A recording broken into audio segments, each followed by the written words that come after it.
Welcome to the Beantown Bully podcast. I'm your host, Basha. I cover video game, movies, TV, and news topics. And sit back and enjoy the show. Alright, now the Game Awards. The Game Awards haven't been. While recording this, it hasn't actually dropped yet, so I don't know who the winners are, but it is what it is. So let's go through the list. Game of the Year. I did bring this up earlier, but whatever. Starting off with Deathloop, It Takes Two, Metroid Dread, Psychonauts, Ratchet and Clank, and Resident Evil. I think out of this list of games, It Takes Two to win. It needs to win for the simple fact is that level of couch co-op is not being done anymore, and we should reward that studio for doing what it needs to do. We should reward it for doing that. Best game direction, is it basically the same games? Deathloop, It Takes Two. Oh, Return was added. Ratchet and Clank and Psychonauts.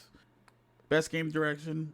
I'm going to go back to Take Two. I feel like we need more games doing what it's doing. Best narrative. This will probably go to Life is Strange. I don't think these other games have like I feel like that's the only one that has like enough of a story-driven game like Psychonauts. Not really. It Takes Two. I like the game, but the story was like about freaking a couple going through divorce and they have a child. I probably want to give it to Marvel's Guardian of the Galaxy, but I don't really know the story that much, so that would be kind of cheating to throw that in there. But I think Life is Strange will probably win that. Best art direction. I'm going to go to. I don't really care for Deathloop, but I feel like that's probably the one that should win. Best score. See, best score in music. They just wanted to put Cyberpunk in something. Like, don't even nominate Cyberpunk for anything because that game's broken. Like, it shouldn't win any awards for being broken. But you wanted to do that. This is why people be thinking like this award show is bought off because who in the right mind would even put this here? Did Cyberpunk come out this year? Hold on, I gotta look that up. So while looking up Cyberpunk, it came out last year. Don't even know why it's even on this list. It came out last year. Okay.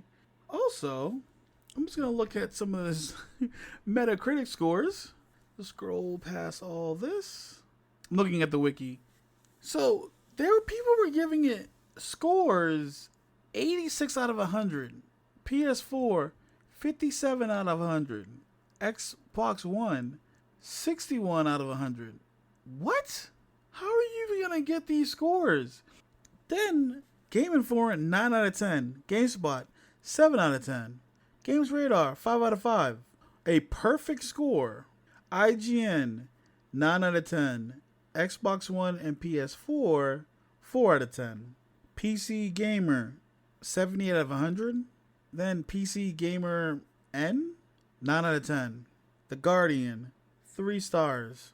VG 24/7, 5 stars. This is why people don't trust these sources. Like, it's so fucking weird that this game would have such high work. Let's just say some people are having game-breaking bugs with this game. And then for them to just have this, I'm just going to back out of it because I didn't want to talk about Cyberpunk for too long.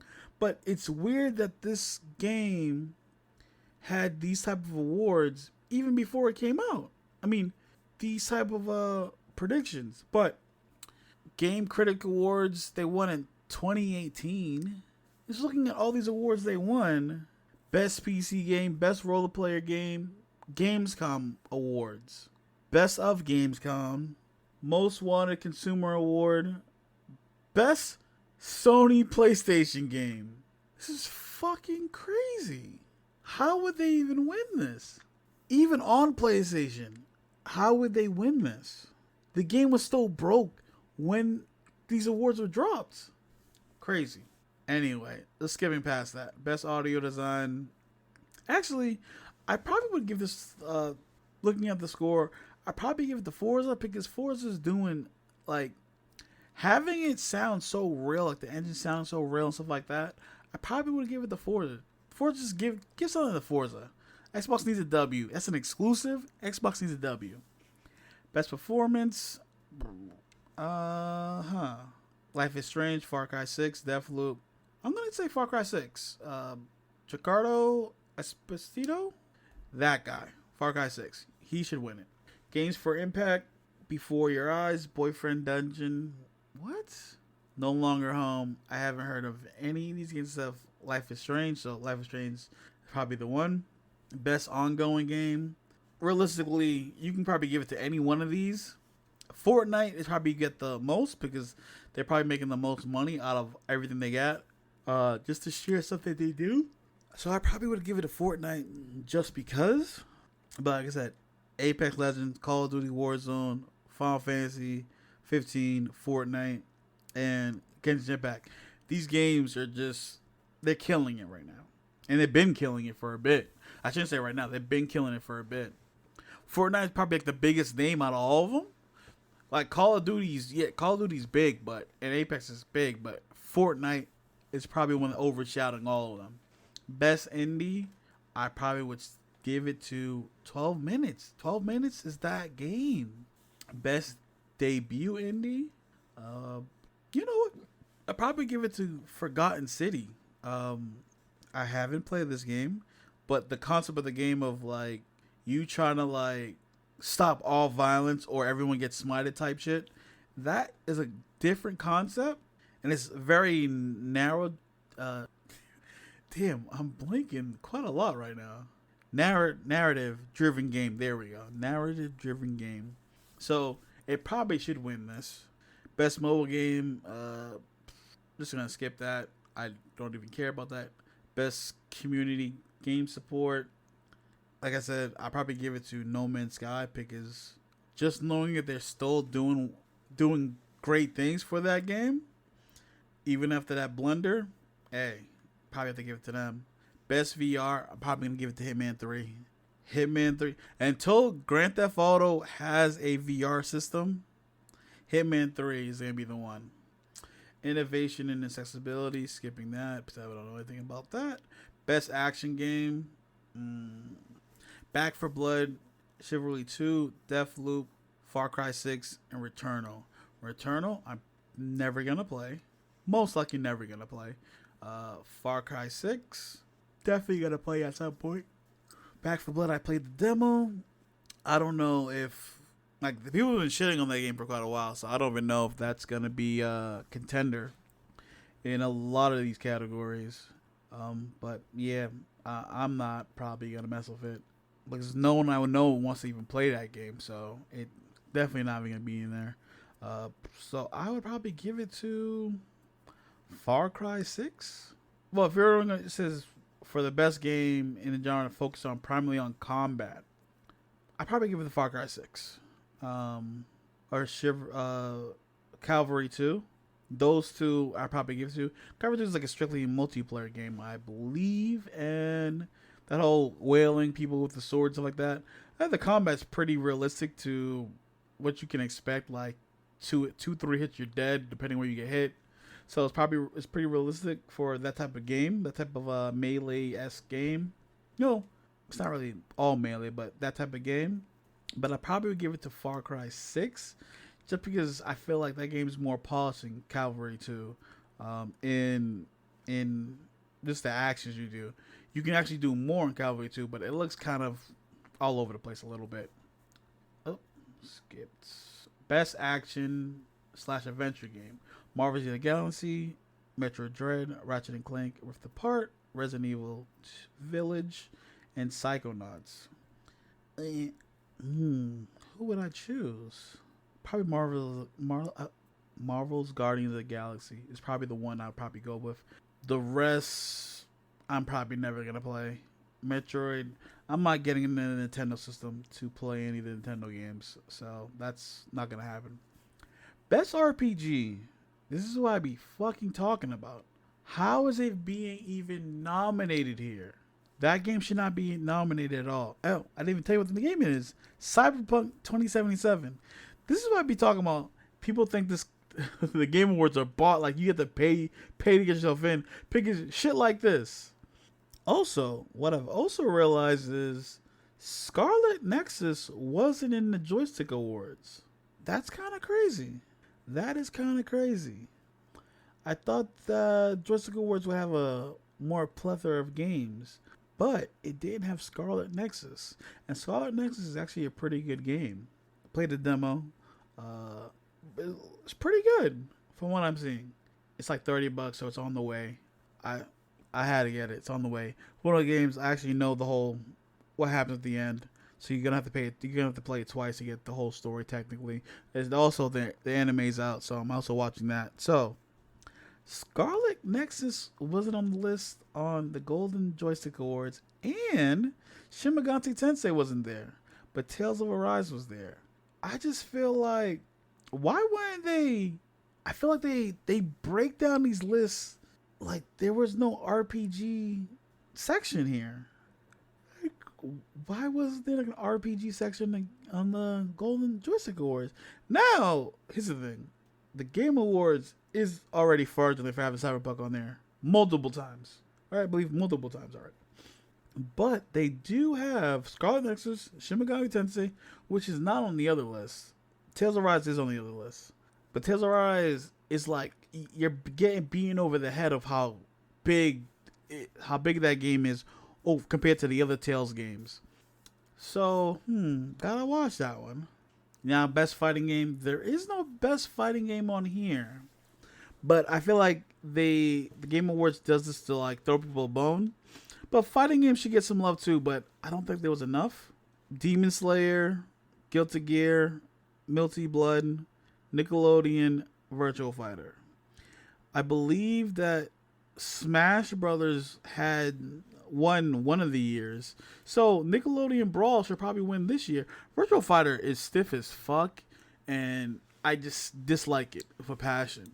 I hate all these fighting games that are super stiff, like Tekken, I feel like Dead or Alive has the best fluid fighting game.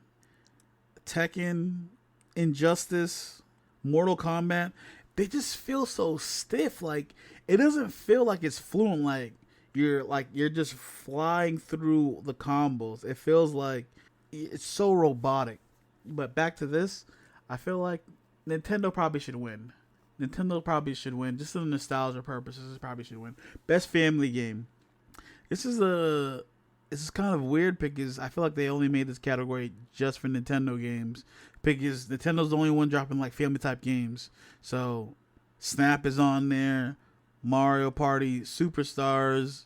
Actually, Mario Party in general probably should win all this. Super Mario 3D World plus Bowser's Fury.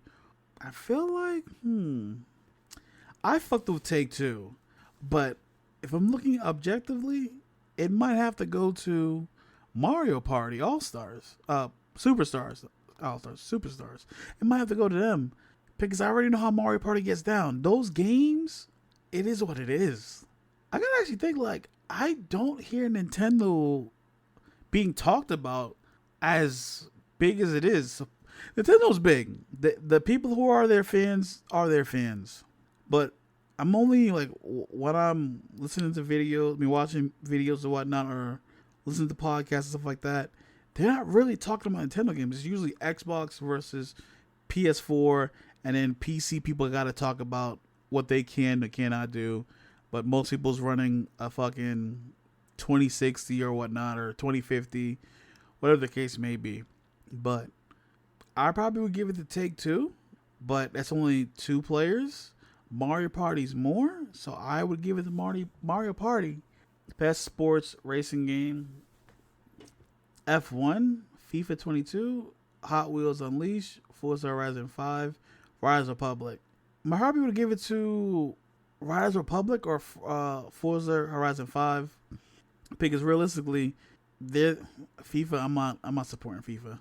FIFA's doing too much. I'm not supporting that. Also, why isn't the basketball game or the football games on there? What about Madden? What about NBA? That's weird that they didn't do that, but okay. I probably definitely give it to Forza No, Riders Republic or Forza. If I had to choose, I'd probably give it to Riders just because there's more things you can do in the game. Forza is just literally just driving cars. I probably wouldn't do that. Best sim strategy game. Age of Empires, Evil Genius 2, Humankind. Humankind came out this year? And Flight Simulator. I could have sworn Flight Simulator came out last year and it was on the awards. I don't know about this one. This one seems a little iffy. But I gotta go to the GOAT. Age of Empires. Gotta go back to the GOAT. Evil Genius actually looks pretty good too. But realistically, I have to go to the GOAT. Age of Empires. They know what it is. No slander upon it. Best multiplayer game. Actually, I kind of like this list. So, Back for Blood, It Takes Two, Knockout City. Knockout City didn't get a lot of love. Also, it wasn't on the other side. It wasn't in Best Multiplayer Game. That's pretty strange. That was actually a pretty big game. Like, I don't know who's playing it now, but when it did drop, I was really playing it religiously for a bit. But, you know, these people who get on here, they make it their only game. They're doing that crazy shit like in Rocket League. Like, you don't want to mess with those people who is able to fly from one side of the map to the other side of the map and never touch the ground again. Like, you don't want those type of problems. Monster Hunter Rise, New World. New World's pretty good from what I hear. But that's another MMO. And, wait, New World was not in the Golden Joysticks Awards. Another one that they missed. What else? I probably would have to give it to... if I have to be honest, the MMOs are such a harder thing to do, but that couch co-op tugs at my heart, brings it back to a simpler time. So it might go to Take Two, but that New World, it's a close second. Best content creator of the year, I'm gonna skip that. Esports, gonna skip that. Esports coach, gonna skip that too. Best esport game, gonna skip that. Esport team, skipping that. Most anticipated game, Elden Ring, God of War, Horizon Forbidden West, the sequel to Breath of the Wild, Starfield. Starfield is I gotta say this one more time. Starfield's literally been stealing people's money. 400 million, and the game hasn't dropped. 400 million. This is what people are saying. This is crazy. Now, that's the full list. I won't know who's the winners is until December 8th, I believe. December 9th? December 8th and 9th. So December 9th. Yeah. And it's kind of weird that they put Cyberpunk in there, and I clearly told you, like, this seems biased in such a fashion. But I don't know how they can make these award shows better. Like, they need to bring in, or they need to expand the categories a little more. And then I feel like they definitely need to, like, how do you control game of the year? Like, how do you choose from that? Do you choose from the biggest impact or the one that makes the most money? Right? It's kind of a weird situation. Oh, was Call of Duty here? I was not paying attention. Best multiplayer game. Call of Duty's not here. Call of Duty and Battlefield weren't on both of these. That's a very strange. But okay. That's their list. And I gave you my opinion.